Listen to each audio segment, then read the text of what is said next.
first question, Tom. This will be your son's 9th Super Bowl in 18 seasons as a starter. Enough is enough already, is what some people say. Actually it's 17 years really as a starter because he was hurt one year and he didn't play in his first year. So it's been 17 years as a starter.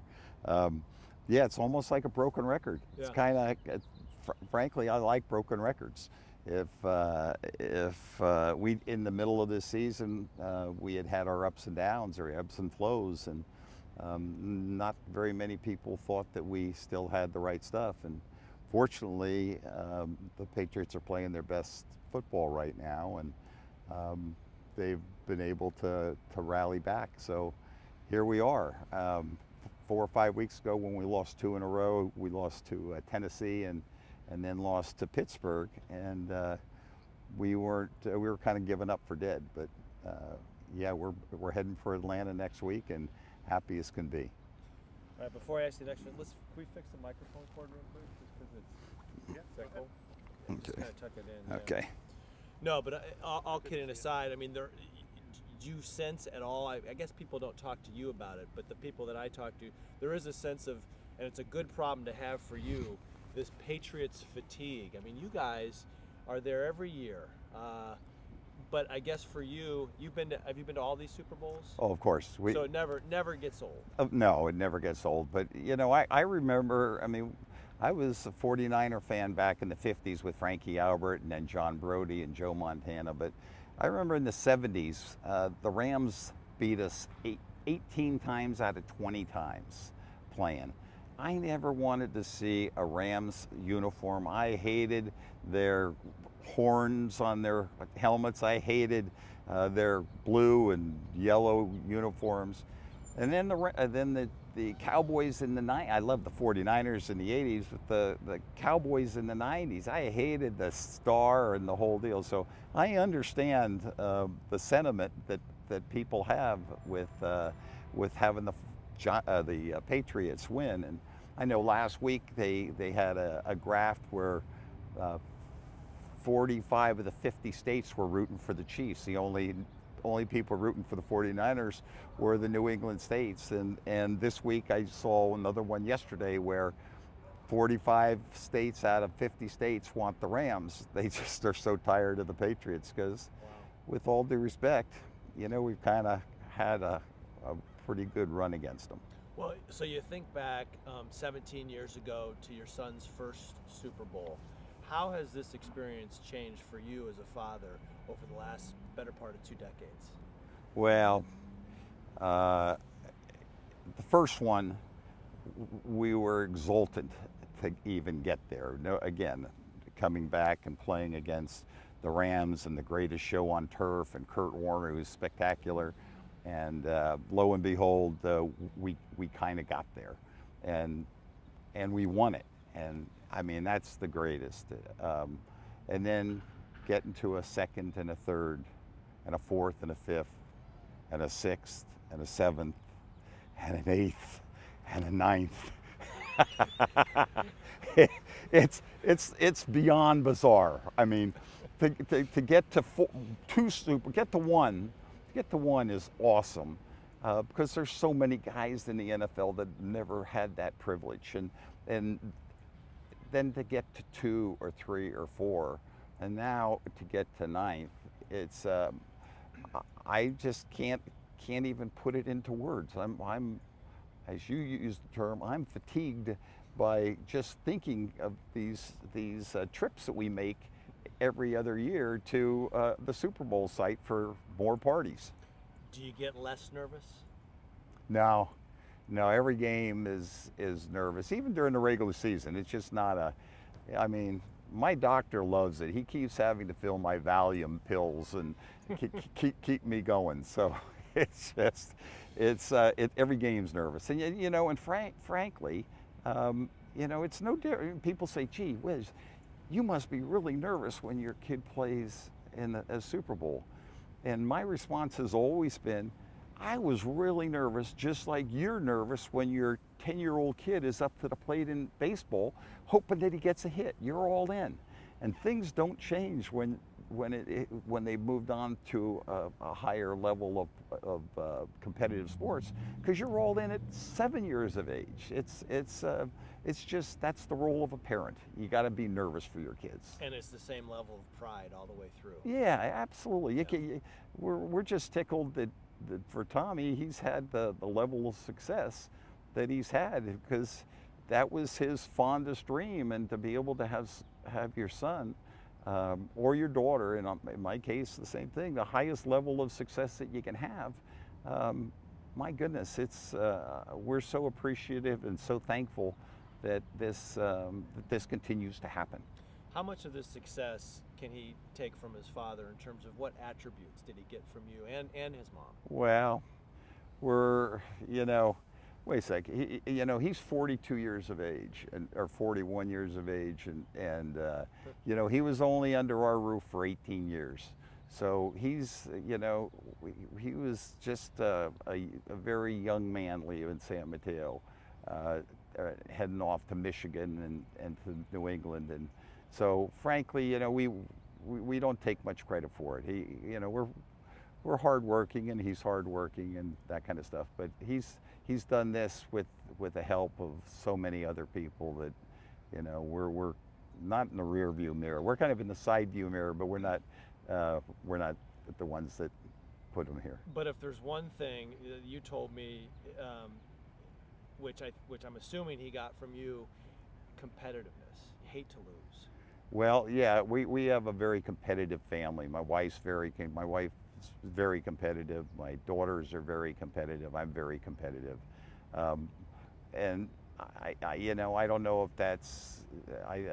He's always been in a competitive environment, and I used to hit him fly balls up at Beresford Park, and we would rate his level of difficulty, and if he made a great catch, I'd give him an 8, and he'd whine because he thought it was a 9.5, but he would always strive to be better. So he has always tried to reach the pinnacle. Did you ever give him 10s, or was it always like give him one thing to shoot for?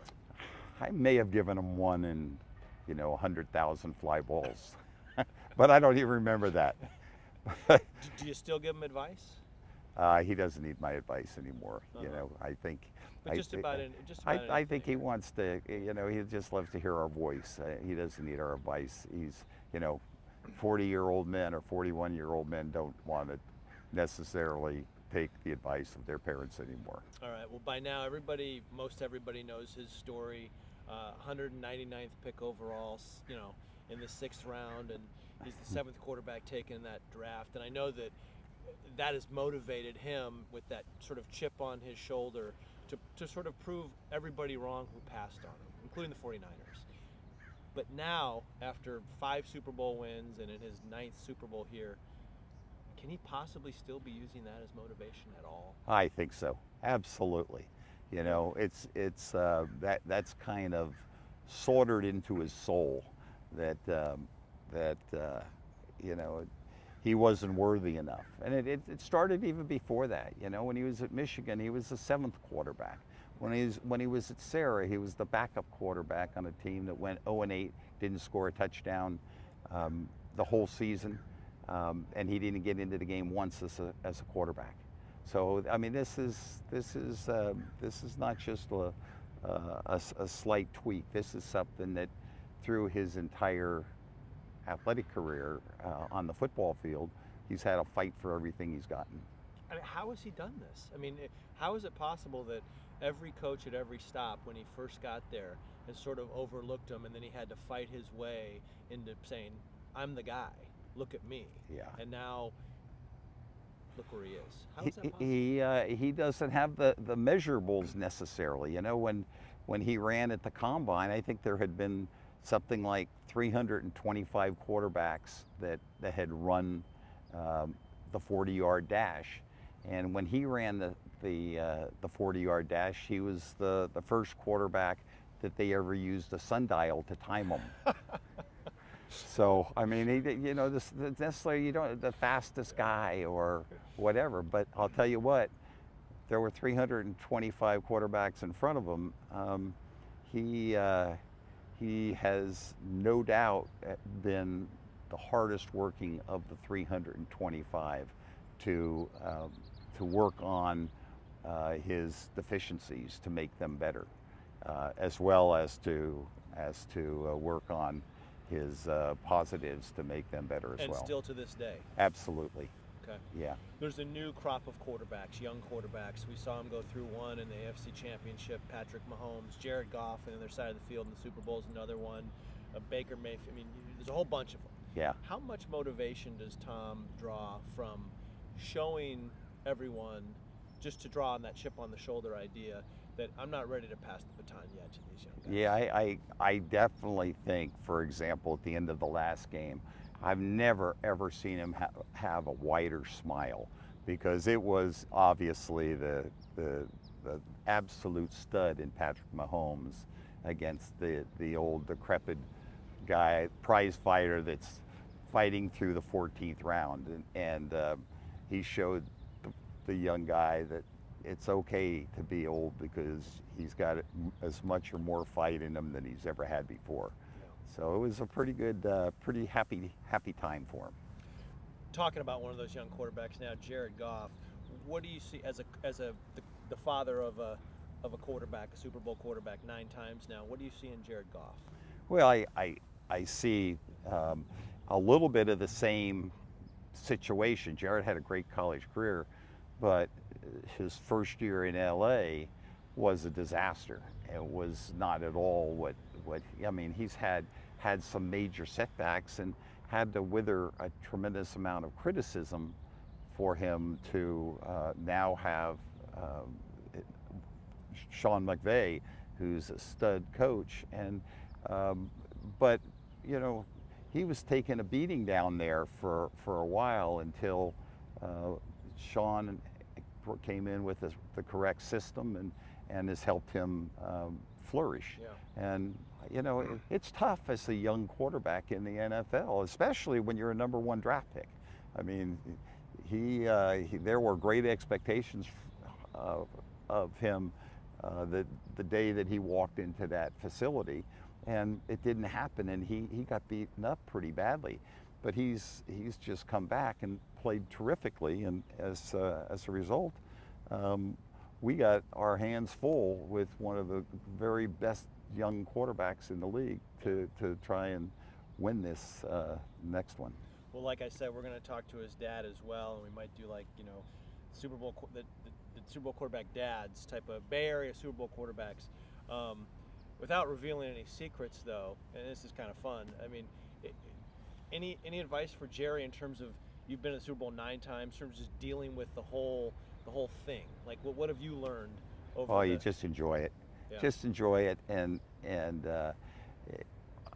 you know, you never know when it's going to be the last one. And my wife said that last night. You know, this may well be the last one, and I don't think it will be, because he's awfully good.